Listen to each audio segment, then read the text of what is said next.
Hi, welcome back to another video, and today we have a Rolex Submariner.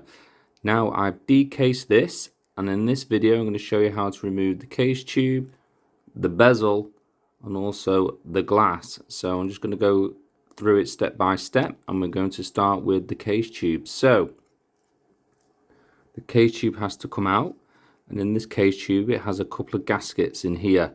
Now these have to come out first before we can introduce the tool. And the reason for this is if these gaskets inside in here are hard, this won't go in properly. And what you're likely to do is to slip and damage the knurl inside the tube. So best practice, get the seals out first. So I'm going to do that now.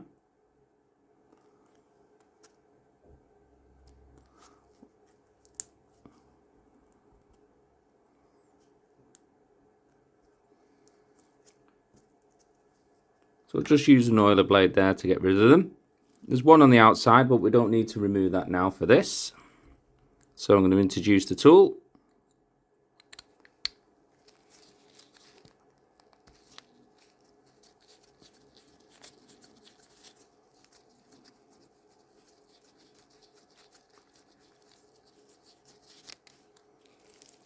And there you go.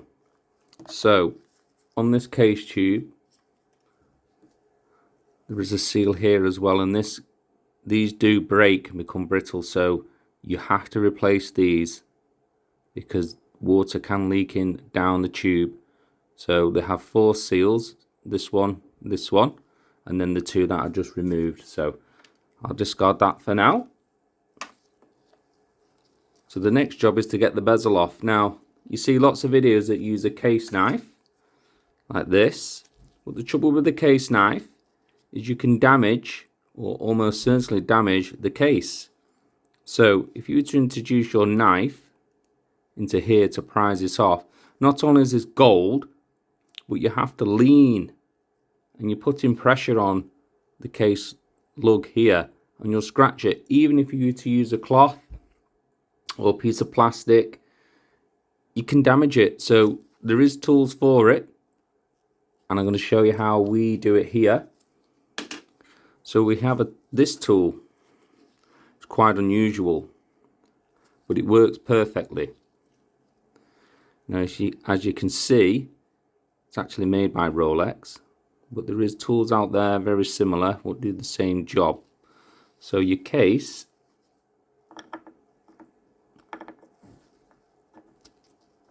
fits on like this. Now as you can see, 2 of the lugs are supported and 2 are not supported. So the idea is the machine that we're going to put it in pushes down on the glass, which is perfectly fine, and it just pops the bezel off. And what this does, because it's plastic, there's no damage at all. It doesn't distort it, it leaves no marks, and it gets the bezel off nice and quick and clean. So I'm going to take that over to the machine, and I'll show you how it's done. Okay, this is the tool we're going to be using to remove the bezel. So here's the jig that I was showing you just before. So this has an offset hole which goes onto here, and this then allows the plunger to push down on the glass in the correct position. So if it's in the center, it'll push here, and that's no good, so it's offset. So I'm just going to back this off. So this is a Rolex 1019 tool.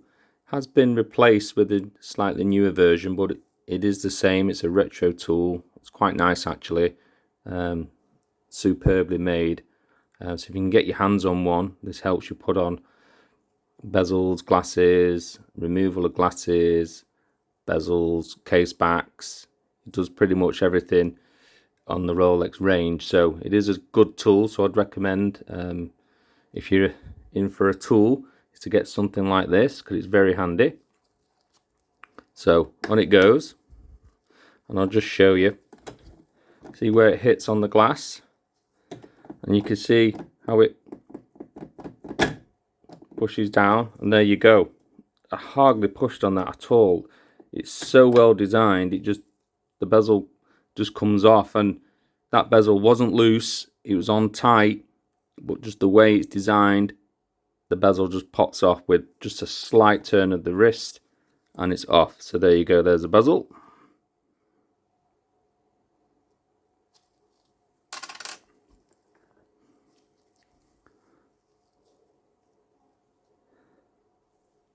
That's the case.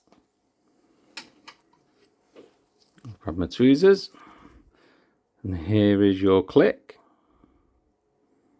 If I can do that without dropping it. Click, and here's the bezel spring or retainer. It just helps the bezel be nice and smooth. Stops the bezel from making a noise and rattling around when it's on place. And there you go. So the next job is actually to remove this bezel here, which holds on the glass and the glass seal. So this is a bit more tricky. As you can see, there isn't an obvious place where you would get a tool. Again, this is a tool that we're going to use. Is not a knife. It works like a knife, but it works on all four corners. So I'm going to go back to the bench and I'll get this tool out ready for you. Okay, so this is the tool we're going to use. So this is for removing fixed bezels like on a Datejust or an Explorer, but it also removes these inner bezels on Submariners. So I'm going to show you how. So again, there's not much of a gap for a knife, and if you start prizing your knife under there, you're not going under the bezel evenly, so it's hard. You could distort this, so a knife isn't great, and again you have to then lean on the bezel lug, thus scratching it. So let's avoid that. Let's use the correct tool. You can buy tools like this. This one is actually made by Rolex. This is a 1009, but different brands make tools like this for this job. So I'm just going to open this up as wide as possible. So first thing, plastic. So this just then protects the jaws from hitting the lugs. They shouldn't scratch the lugs. These are polished, and I polish these every now and again just to keep them, if there's any marks on them, from scratching any metal. You can take them off. So you just push the bezel down.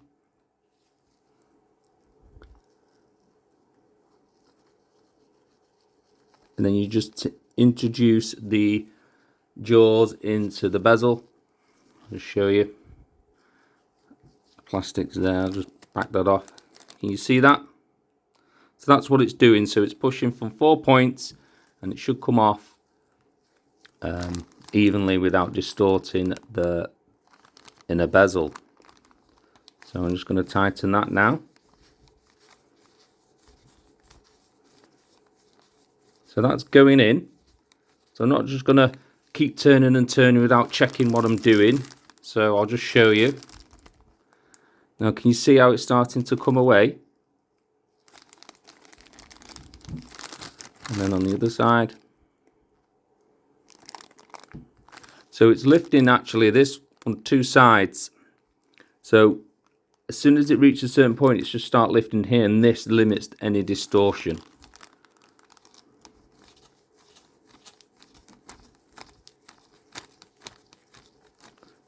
This tool gives you a lot of confidence.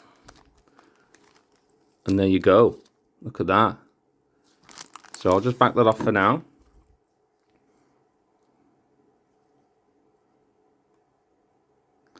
Now you may notice some scratches here, because I have. Now this bezel has been off before. There's no way a tool like this can scratch like that. So again, the improper tool has been used on this bezel in the past. So we'll have to address this to make sure there's no burrs here, so the gasket actually sits down to the case without forming any risks of any leaks really. So I'll check that at a later date. I'll just remove that.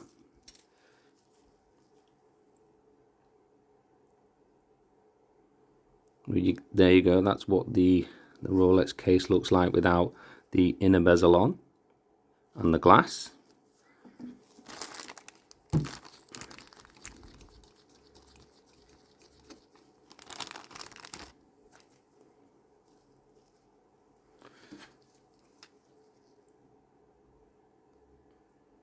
It's a little under bezel gasket.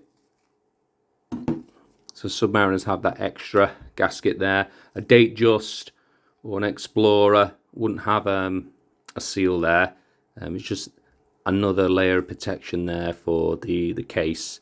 And then now, so we have to remove the glass from this. So normally, if you're lucky, it will just pop out.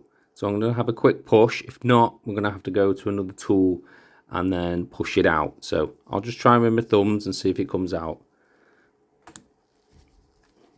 Yeah, we're lucky with that one. So that's come out. And there you can see. So you have to do this to get access to this glass gasket. Because if this glass gasket's not changed, it could leak. These gaskets go brittle over time. They start yellowing and become very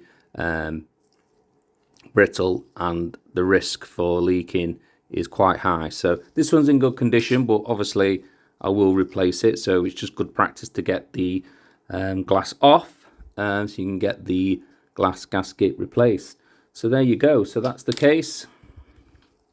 So last thing is just to back off the case back. You always leave the case back on for protection and integrity of the case. If something was to happen, this case back keeps everything in place, because over the years on old watches I've seen the cases egged, where people have been trying to remove bezels and tubes and they've actually bent the case. So always put your case back on. It's a good tip, good practice.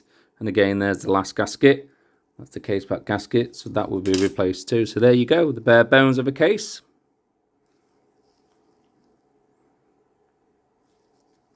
And we'll get this addressed on a service and a polish.